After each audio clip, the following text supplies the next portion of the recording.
evening. I am Mary Dixon. I am the president of the League of Women Voters of Glendale, Burbank, and I am pleased to welcome you to our forum this evening. The League of Women Voters is a nonpartisan political organization formed in 1920 after women won the right to vote. The League encourages the informed and active participation of citizens in government, and membership is open to any person who subscribes to our purpose and policy. We are strong supporters of the election process, and we join the cities of Glendale and Burbank in encouraging voters to not only vote themselves, but to reach out to their family members and their friends and encourage them to vote as well. For the November 8 election, the deadline for registering to vote or changing your registration is Monday, October 24th.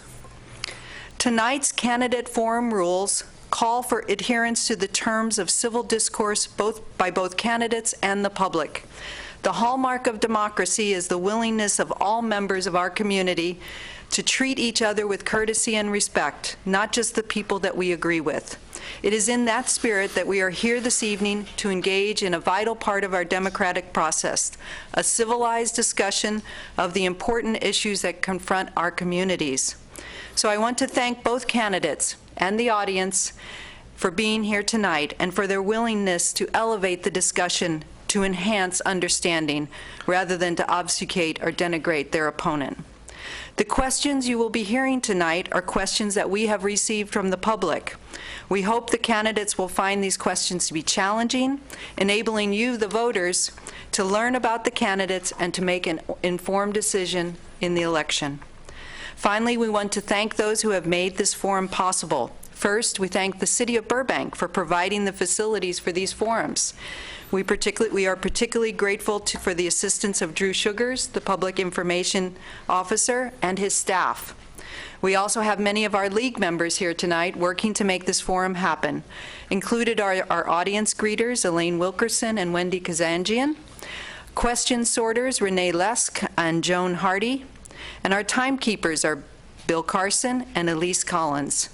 And now I would like to introduce our moderator for this forum, Rita Zwern. Rita is a longtime League member with much experience in moderating forums, and we are grateful to Rita for the many hours that she dedicates to the League.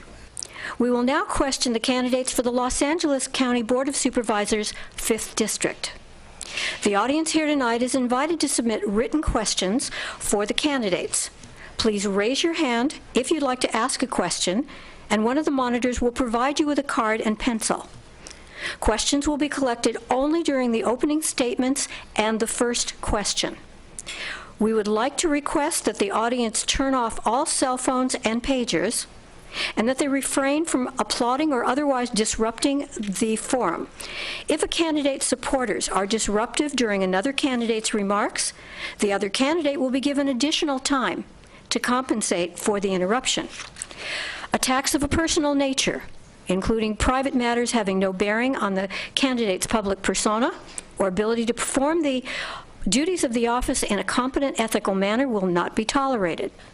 If a candidate makes a personal attack during his remarks, the time required for me to interrupt the candidate and remind him of the rule will be taken from his or her own speaking time. I'd like to begin by introducing the candidates for the 5th District. They are in alphabetical order: Catherine Barger, Darrell Park. Each candidate will be allowed 1 minute for an opening statement, after which there will be a series of 10 to 12 questions during the forum. The first question will be addressed to candidate number 1 on the dais, who will have 3 minutes to respond. Candidate 2 will then have 2 minutes to respond to the same question. The second question will be first addressed to candidate number 2, who will have 3 minutes to respond, followed by a 2-minute response by candidate 1, and so on, so that each candidate will have the same amount of time to speak. Following the question period, the candidates will be given 2 minutes each for a closing statement. During these responses, our timekeepers will alert candidates to the time remaining with signs of 1 minute, 30 seconds, 15 seconds, and then a stop sign when they are out of time. We'll now begin with opening statements. Ms. Barger, your opening statement, please.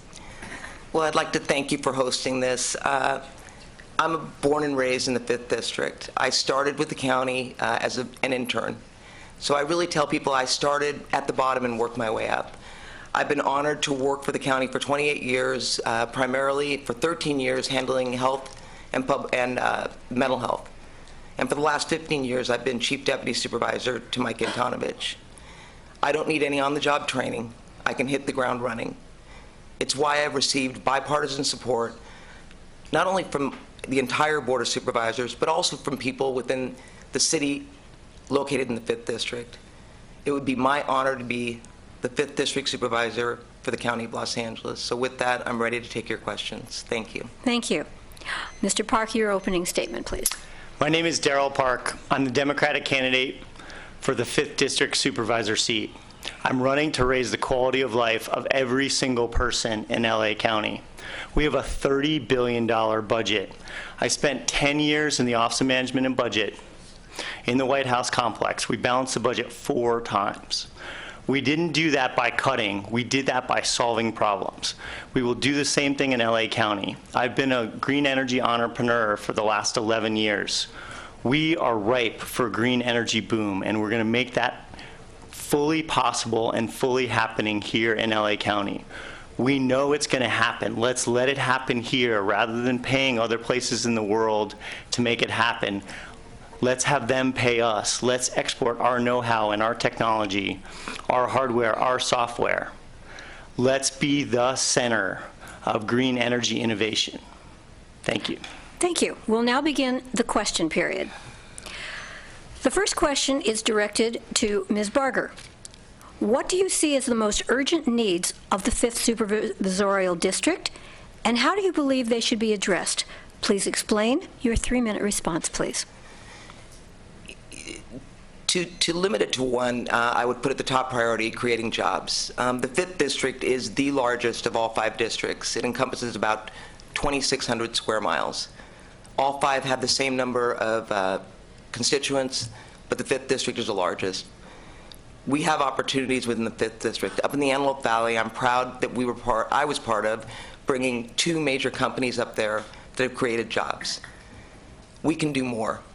As supervisor, I'm looking forward to taking all the advantages that we have in the county, working with both Lancaster, Palmdale, with the city of Santa Clarita, up in the North Valley, and stimulating and creating jobs.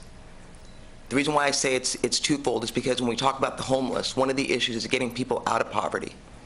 The way to do that is to give job training and create jobs.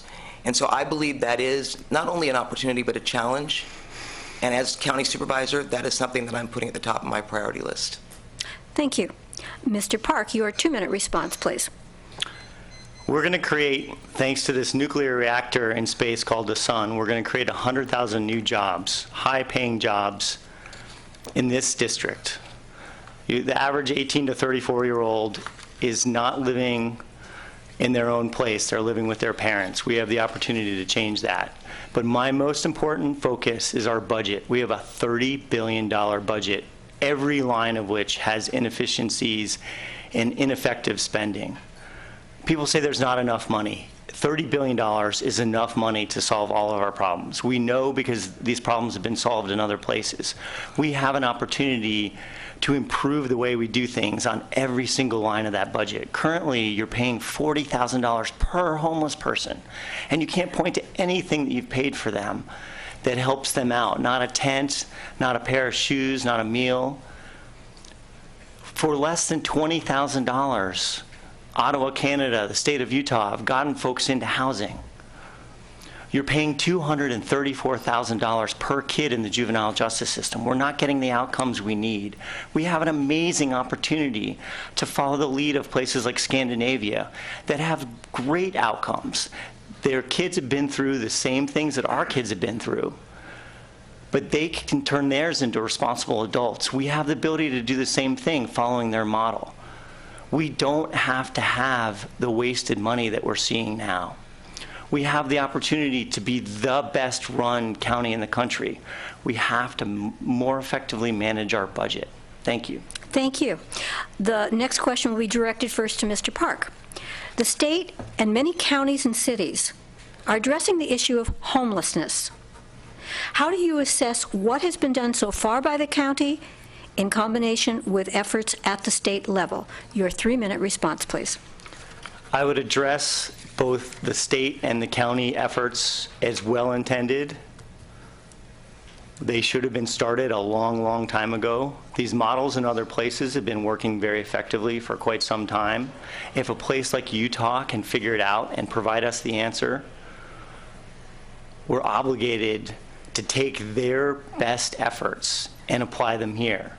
They saved crazy, crazy money. When I worked in the White House complex, we knew we'd start to solve a problem, not because there's a press conference or somebody puts out a press release. You know you're starting to solve a problem because all of a sudden there's crazy money. The bean counters like me say, wait a minute, this is great, something's working.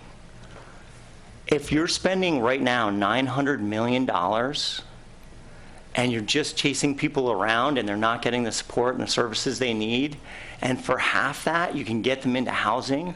They have a clock on the wall. They can take their medication. They can have friends over. They can start to rebuild their lives. And these other places, they've found that 20% of those folks can get back to a normal life within 60 days. That doesn't mean they're running Google or they're governor, but that means they can get a job. They can start to rebuild their lives.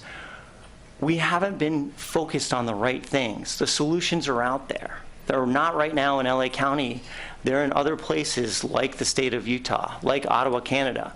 And we will follow those leads. We will follow the best practices, not only from the United States, but from around the world. And then not only are you going to have your money better spent, but this huge humanitarian problem of 44,000 people day in and day out living on the street, not being able to reach their full potential, not being able to contribute to society, living under horrible conditions. We can end that. We can help those people at the same time we're making amazing balanced budget sense. We can do better. We will do better. The other thing that I want to talk about, we need volunteer programs to support the efforts of the county. Everybody in their life has 30 or so people that they connect with that help them feel like a decent human being, that support them, that are their friends, that are there for their birthdays and special holidays. We need to build those folks in. A lot of these people have had really hard situations and don't have those support networks. We have an opportunity to help those folks rebuild their lives. You have an opportunity to take somebody out to lunch once a month. And hey, if something goes wrong, if the person seems depressed, you and your friends can push the little button on the app. That app doesn't yet exist, but we can create that very simply. We know these things work in other places, and we have to get out of our smog bubble and really help our residents. Thank you. Thank you. Ms. Barger, your 2-minute response, please. Well, I actually am very proud of what the county has done thus far. We put together a homeless initiative and identified critical areas that we need to look at. First and foremost, how do you prevent people from becoming homeless? Because we all know that once they become homeless, not only does the cost go up, but the emotional toll on the family or the individual goes up. Again, it really comes down to jobs and affordable housing. We're also looking at mental health. We have a $30 billion budget, 2/3 of which goes toward health and welfare. So we have to look at how we're spending that money. One of the things that we're implementing is an urgent care center for mental health. What is that? Right now, if a law enforcement picks someone up who's mentally ill and wants to have them taken to the hospital, they go to the hospital and they have a 72-hour hold.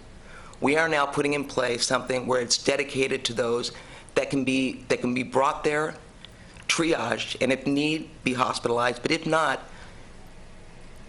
pair them up with the services out in the community, identify what their needs are.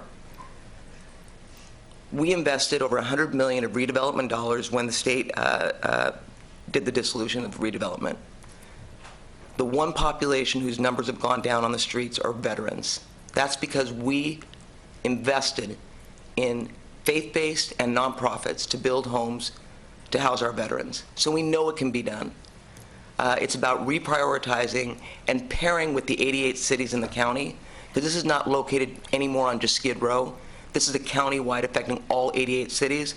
And so as supervisor, I plan on working with the cities, not only in the 5th District, but throughout the county, which is why I have the endorsement of LA City Mayor Eric Garcetti, because it's about working together and collaborating to address this problem, because it's not just about the county, it's about the entire region.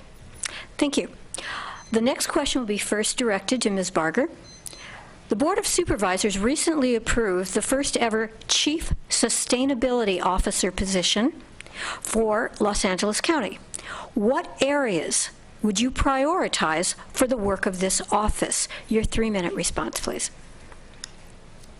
That is a critical critical role right now that the county has, because it's not just within building and safety, it's within our parks, it's within our landfills. We have opportunities across the board, and the goal is to really capitalize on everything out there that we can to make the county more green and to make the county more efficient as it relates to, when I talk about the landfills, looking at how we can better use technology to address the dilemma of the fact that our landfills are filling up. So I believe the role is critical, and this position is something that will truly be the eyes and ears of the board in helping us really draw a roadmap to becoming more green. Thank you. Mr. Park, your 2-minute response, please. I'm a green energy entrepreneur. We have so many environmental disasters in this county. The sustainability person will help with the shutdown of Aliso Canyon. This has become national and international news. It is the worst release of toxic methane gas in the world, and we treat it like it's nothing. We will make sure that the Sunshine Dump is shut down. We will make sure that the Chiquita Canyon Dump is shut down. We will have the most innovative trash recycling program in the world. We are far from there, but all the technology exists. We know that we have to do this. You have a beautiful $400 million facility called Mesquite, which everyone in this room has helped pay for. Thank you very much. That can house 100 years of our trash. It's 20 miles from the nearest house, unlike the dumps here that are incredibly close to houses and people are getting sick. We have an opportunity to change the way we deal with our trash, the way we deal with our energy. We have 750,000 roofs in this district alone that can have solar on them. When the big earthquake happens, we need a way to have everyone power their own refrigerator and their own lights in the time that it takes the grid to get back up, which might be weeks or months. This is going to be one of the most exciting roles in the entire county, and I'm really excited to work with that person day in and day out. Thank you. Thank you. The next question will be directed first to Mr. Park. What types of enhancements would you support for the county's transportation networks, and how would you propose to fund them? Your 3-minute response, please. We have 15 of the worst 30 choke points in the country. Anyone who's spent more than 10 minutes on the freeways in LA County knows it is a massive tax on every single person in this county. That's just absolutely unacceptable. To go from one place to another, you shouldn't, in a highway that's made to go 65 or more miles an hour, you shouldn't be stuck going 5 or 6 miles an hour. Currently, with our public transportation system, only 10% of that money comes from somebody putting money into a fare card machine. As a budget guy, I look at that. As a good government guy and as an entrepreneur, I look at that and say, wait a minute, what happens if that number were 0? If anybody can go anywhere on public transportation, that doesn't mean you can take Amtrak to the Grand Canyon for free. That's not what we're talking about. What we're talking about is those folks who are riding the light rail, those folks who are taking to the bus, if they can have no charge, they don't have to have a fare card, we don't have to pay the sheriffs to stand there and check the fare cards, that's going to take 5, 6, 7, 8, 9% of the cars off the road. And it's not equally distributed. There's places in Palmdale and Lancaster that have horrible service, and so you may not see any let up in some of the downtown areas of traffic in places there's not better public transportation.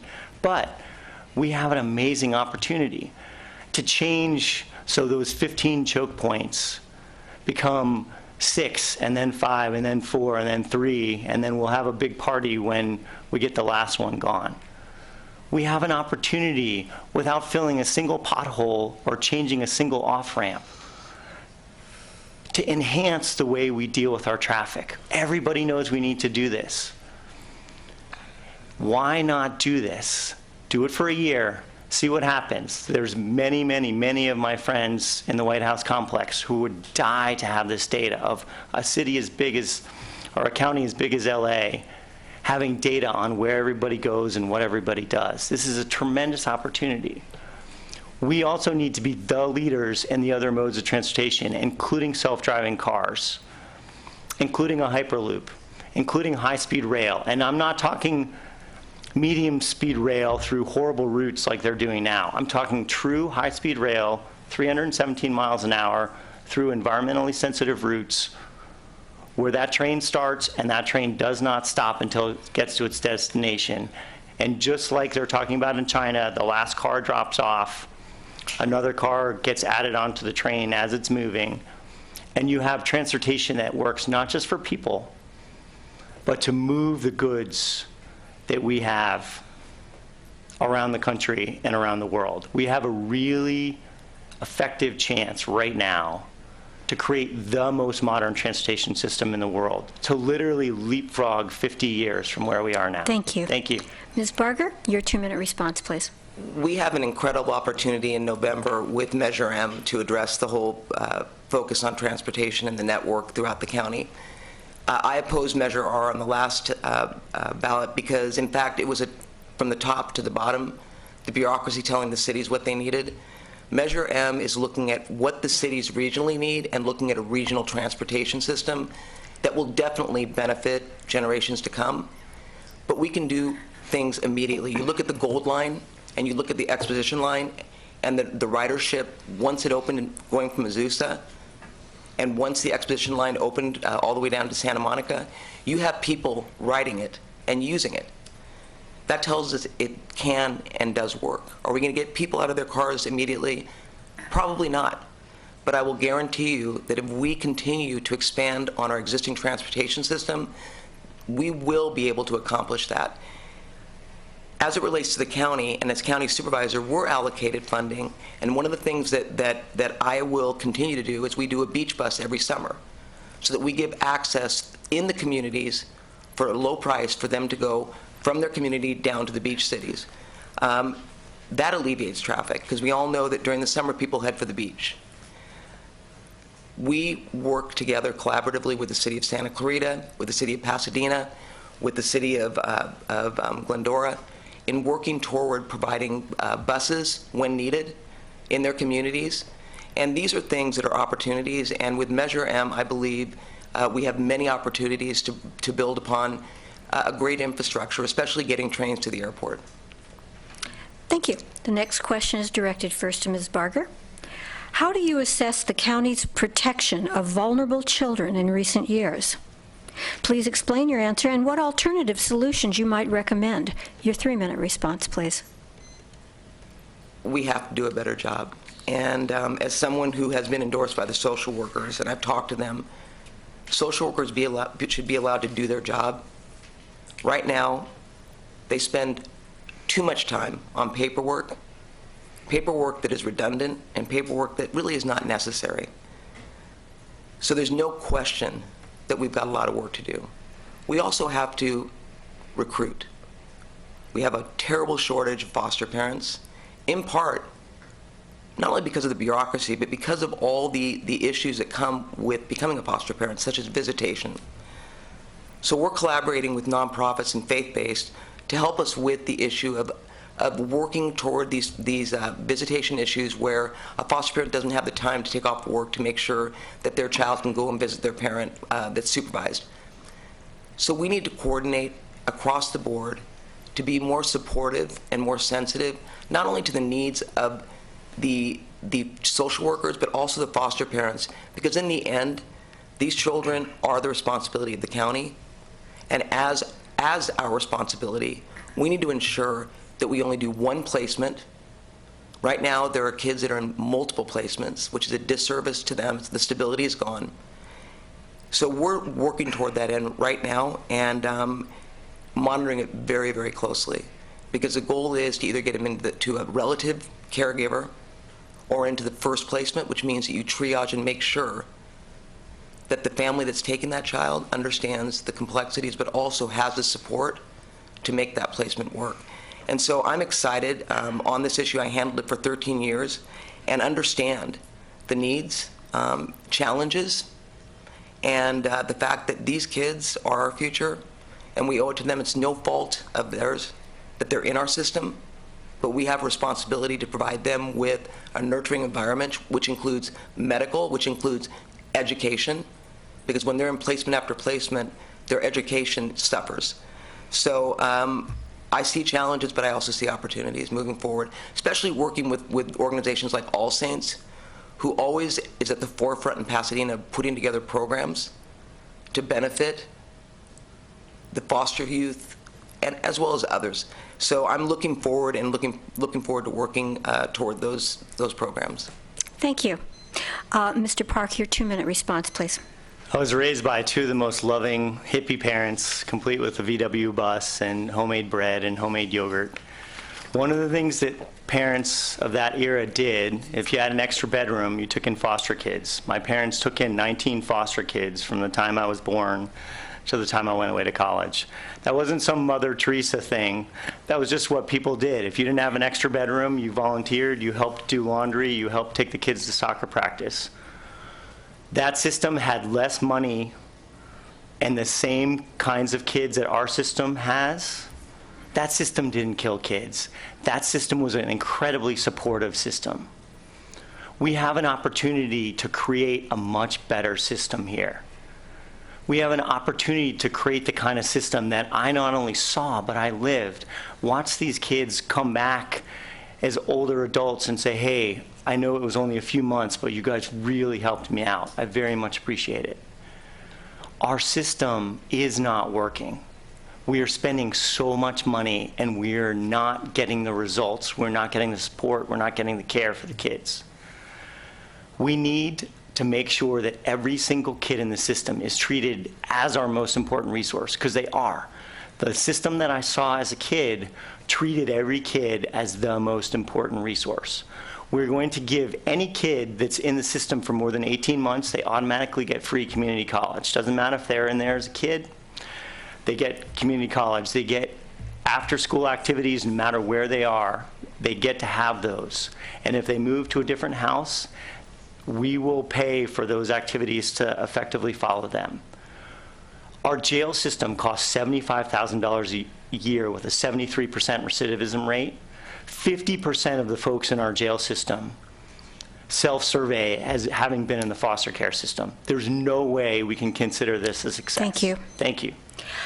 The next question will be directed first to Mr. Park. The Board of Supervisors has historically been very supportive of the arts. How can this support be focused in light of our widely diverse communities? Please explain in your 3-minute response. We please. need to focus our arts community and really meeting the needs of our kids. It's not just about fancy opera or orchestra programs downtown. The kids in the Antelope Valley don't ever get to see that facility. Why? Because when they get on the bus to go on a field trip, the bus drivers can't drive fast enough to get them there, see something, and then head back before their allotted time is done. So we have very disparate situations with who gets exposed to what arts and how much money is spent on them. We need to focus so that every kid gets arts education. And when you look at the data, it's very closely connected to IQ. Any money that you spend early on arts education and arts training and arts classes and arts learning pays off hundreds or thousands of times as that person becomes an adult. Any money that we spend early on is the place that we need to put our focus. We need to take all of these arts education institutions and make sure that they are taking care of every single kid. The middle class, the upper class kids get it. As by their schools, by their neighborhoods, by their parents. We need to make sure that all the rest of the kids have those opportunities, because they don't now. We're extremely well-intended, but it's not happening. And because we know it's connected to IQ, and because we know it's connected to future income, we have a responsibility to create the most productive, happy, responsible adults. And you do that with early arts education. It costs a teeny tiny amount of money compared to spending $75,000 for the jail system with a 73% recidivism rate. We have an opportunity to do things different and better, and not just the same old, where arts education institution after arts organization waits in line for their several $1,000 check. We have to change the relationship with the county. We have to make this focused on our kids so that the money we're spending isn't just for arts. It's with the focused goal of producing responsible human beings, happy adults that enjoy their arts education and benefit from it. Thank you very much. Thank you. Ms. Barger, your 2-minute response, please. Well, currently we have in place the Arts Commission, which is funded through the County of Los Angeles. They do, in fact, fund throughout the county programs taking the opera, taking music, taking dance, taking theater out into the communities, including the Antelope Valley. I'm committed to not only keeping that, but also expanding on it. Because opera is not just for the elite. Opera touches every corner of this county. It's not about how much money you have. Dance. Again, the ballet is not for the rich alone. It's for everybody. We just hired Rachel Moore to run the music center. This is a woman whose vision is so far forward. She's looking at the next generation. How do we bring them in and let them appreciate what we've got at the music center? Disney Hall, Mark Taper Theater. I'm excited to work with her because her vision is looking at what we've got here, homegrown. We've got a school for the performing arts, which my niece graduated from. We've got incredible talent here to highlight, to explain to people that art is something that can be appreciated and it's open to all. And in fact, we have free concerts that are available through the music center so that people can come and experience it. Because not everyone can afford to spend the money for a ticket for the opera in the evening.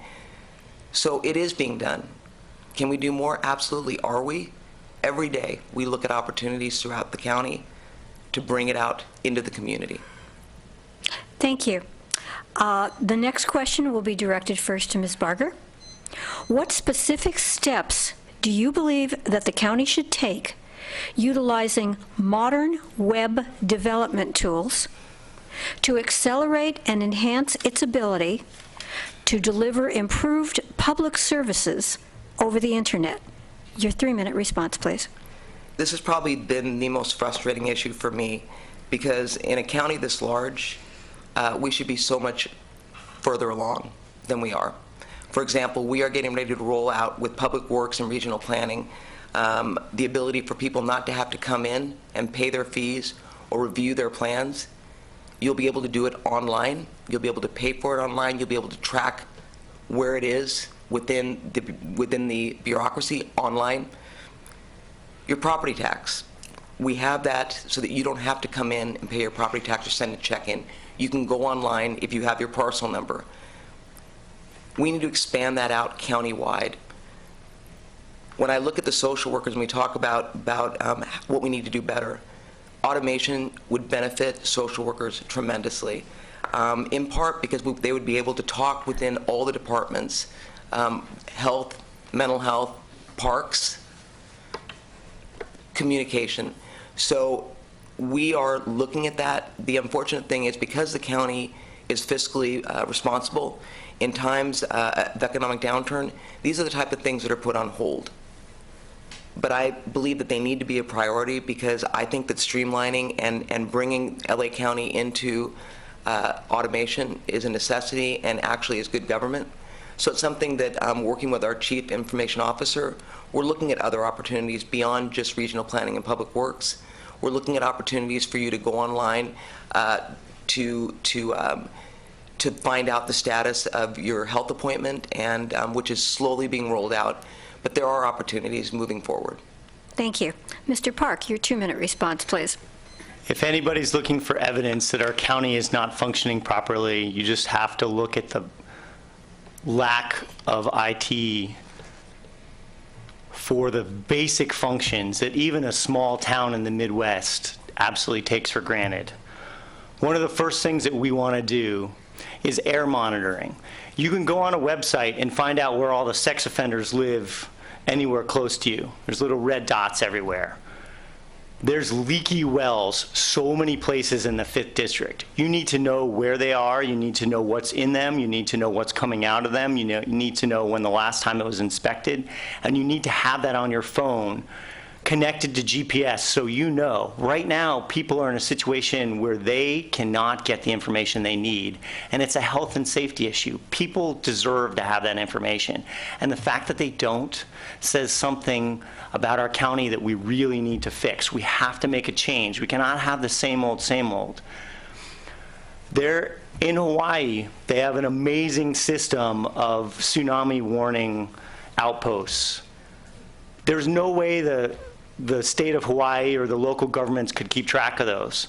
So they got GPS data, and they made a little application, and they made a website. So then you get to take responsibility for one of these. You check in once a month. You make sure that it's okay.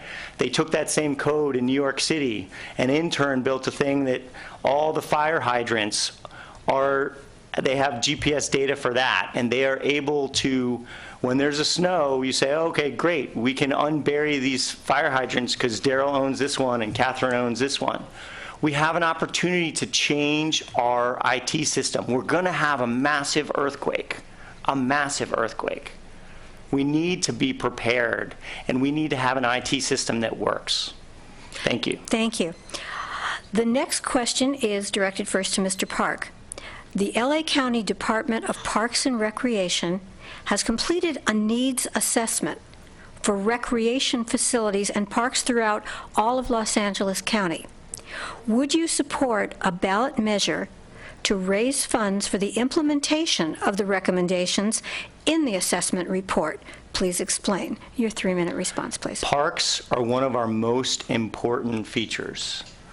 Areas in the world where they do parks effectively have much stronger communities than areas that don't. We are not living up to our potential with our parks. I've seen how good parks can work, and we're not there yet. So yes, I would support a ballot measure. We need to make sure that there are metrics connected with it. We need to make sure that the money that we're spending is spent really effectively, because too often we spend a lot of money and don't have a lot of things to show for it. We have an opportunity in this county to have literally the best parks, not just in California, but in the country. And too often we squander our opportunities. The other thing that our parks represent in LA County is the place where a lot of us are going to spend time in tents when the big one happens. We need to make sure that we've planned for that alternative use for our parks, because we know the reality is going to come. We have to be prepared for it. Thank you very much. Thank you. Ms. Barger, your 2-minute response, please. In LA County, right now there is a ballot measure on the November ballot to do a parcel tax. Part of being an elected official is making tough decisions, and making decisions based on what is economically responsible and what is responsible as a leader to recommend. The parks measure that's on the ballot is something that I support, in the sense that it's a bottom-up approach. All the cities throughout the county, it's not just about benefiting county parks. This is going to benefit the region as a whole, and it includes maintenance. We're good at building parks, but we always forget about maintaining them. So I support the assessment that was done by Parks and Rec, but I don't think it should be on the ballot. I don't think the time is now. We have many challenges ahead of us. We've got the issue of the Measure M for transportation, which I know is a priority. But we also have an issue regarding homeless. We need to prioritize within the county before we go out and ask people to self-tax themselves on a parcel tax. So while I like the parks measure and how it was written, I don't believe the timing is right to put it on the ballot. Thank you. The next question will be directed first to Ms. Barker. Given the long-term risks of drought conditions, the county approved a new stormwater capture plan last year. Do you believe this plan is adequate and achievable? Please explain. I believe it is achievable. Is it adequate? The state doesn't feel it is because they want us to do more. The challenge is the cost. And how do we roll it out in a way that is not going to bankrupt the county or is going to force us to go out to the people and ask them to tax themselves? So we've put together a plan that we believe is responsible and will make a difference and will achieve over time what we all want, and that is to make sure that the water going into our ocean is clean. Do we need to do more? Absolutely. But we need to work with the state. It's not us against them. We need to work together. And by the way, it's not just the county that feels this way. All 88 cities have this concern as well. To make sure that we do it in a way that is not going to bankrupt not only the county but the cities. The cities whose budgets are very tight. So I believe the county's been responsible, and I believe that working with the state is a necessity toward achieving, again, what we all want, and that is clean water going into our ocean. Thank you. Mr. Park, your 2-minute response, please. The county is not doing what it needs to do in terms of water. I was so frustrated watching when it would rain, the water come out of my gutters and go down the driveway and down the street and eventually end up in the ocean. So what can be done about this? Oh, rain barrels. And so now in my house alone, there's 625 gallons of water collection. So when the lawn needs to be watered, there's a rain barrel there to do it. In my house, we still have to do a lot more. There's the opportunity in every single part of this county to be much smarter about water. We're just not doing what we need to be doing, and the things that we are doing, we're wasting money on. We're going to need to be able to pump the stormwater, not just to keep the oceans clean. We know it's going to be hotter and there's going to be less water based on how things are changing. We know that we need to have backup from our solar systems. One of the easiest and cheapest ways to have that backup is not just batteries, it's pumping water up when you have that extra electricity during the day and then using that at night. We can be the innovators in the world. Everybody in the world is going to have this problem with water. We can be the innovators. We can show everyone else how to do this. We can get paid for that knowledge. We can get paid for that technology. We can get paid for that hardware and software. We don't have to be where we are now. We can leapfrog ahead, but we have to be the innovators. It can't be the same old, same old, same old. We have to make a choice to move ahead and be the innovators. Thank you. Thank you. The last question will be directed first to Mr. Park. The county is one of the region's largest employers, and its employees contribute to our significant traffic congestion and adverse environmental impacts. What kinds of things could the county do to help its employees find alternative transportation with less adverse impact on our communities? Your 3-minute response, please. Other cities in the country have figured this out. When I worked in the White House, they handed out passes so people could take the buses and the subway. But we have to do more than that. We have to make sure that everybody who works for the county has really high morale, understands the importance of their job, and is doing their job with the most modern tools possible. Right now, we have some of the highest paid and best educated county workers anywhere in the country. What do they not have? They don't have high morale. They have very low morale. You look at a place like Washoe County where they pay their employees a lot less. Why should they have higher morale? Because they have the ability to control the things that are relevant to their job. We have the opportunity to make our workers empowered. to make them happy to go to work every day. So yes, we will fix the transportation issues. That involves a lot of telecommuting. That involves a lot of being in a place where they don't all have to go to a huge office building. There can be regional centers. There can be other places for office space. A lot of these folks can find really creative office setups. But we have to get to the morale piece first, because we are wasting billions of dollars and people are not reaching their full potential. And then when you pay your taxes, you are not getting the full benefit. We've seen this in other places. There was a company when I was in Northern California. Everybody knew this company was going to fail. What they did to keep from failing, they said to their employees, 80% of your time is spent keeping the lights on. The other 20% work on whatever you think is the next hottest thing. 2 stipulations. You got to have some of your coworkers say it's a great idea. And the second thing is you can't just write a report on it. It's got to be usable for the next person. That company is Google, one of the most successful companies in the world. We will do the same thing that Google did with 20% projects. And you say, oh, we can't afford it. That's 20% of the time they're not working.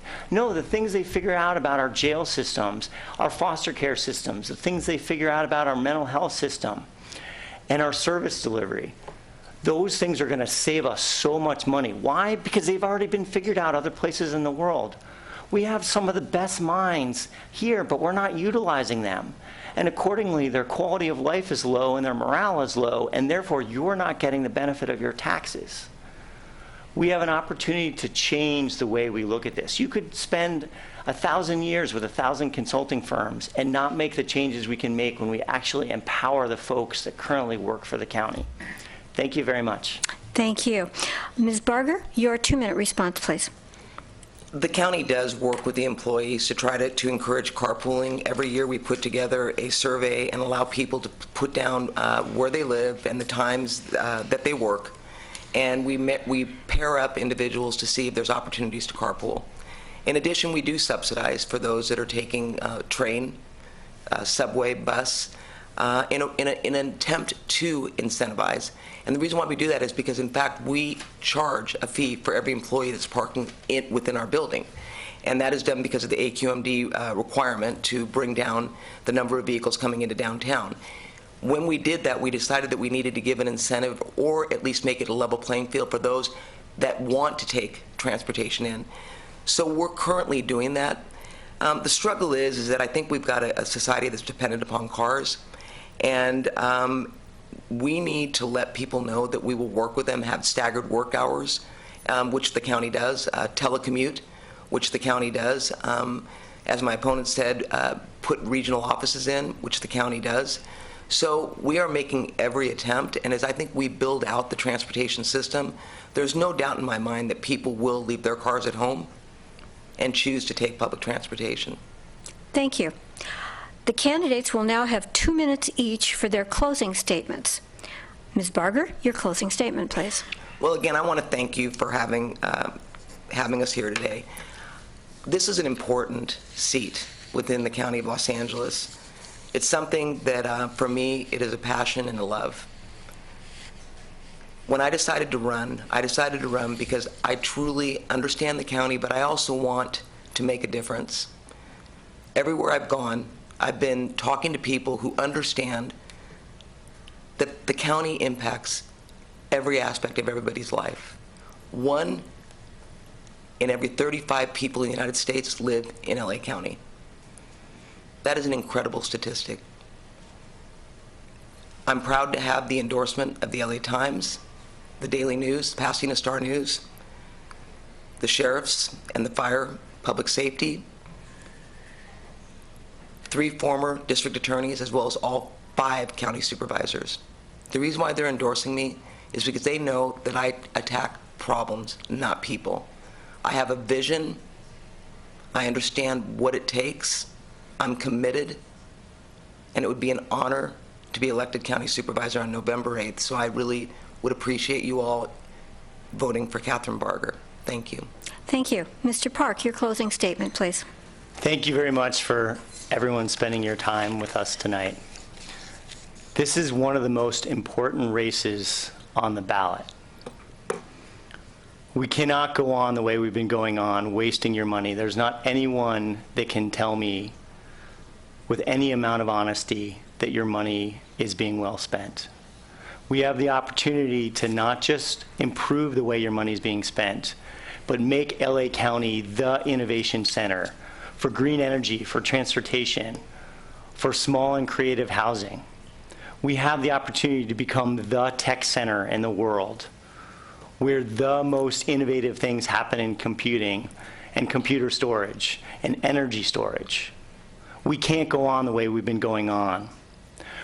I've been endorsed by the California Democratic Party, 7.8 million Democrats. I've been endorsed by the LA County Democratic Party, representing 2.4 million Democrats.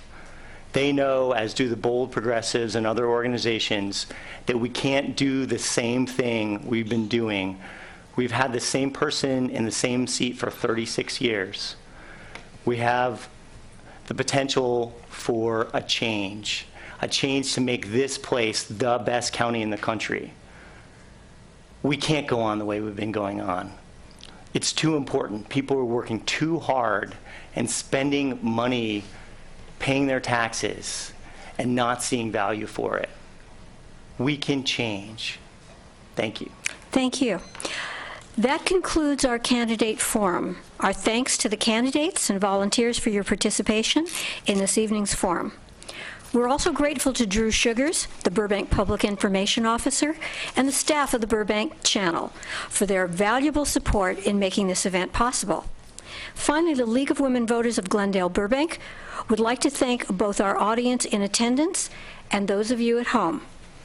Please be sure to vote, whether in person or by mail, so that your ballot is received by November 8th. And remember, on Election Day, it's the votes, not the polls, that count. Thank you and good night.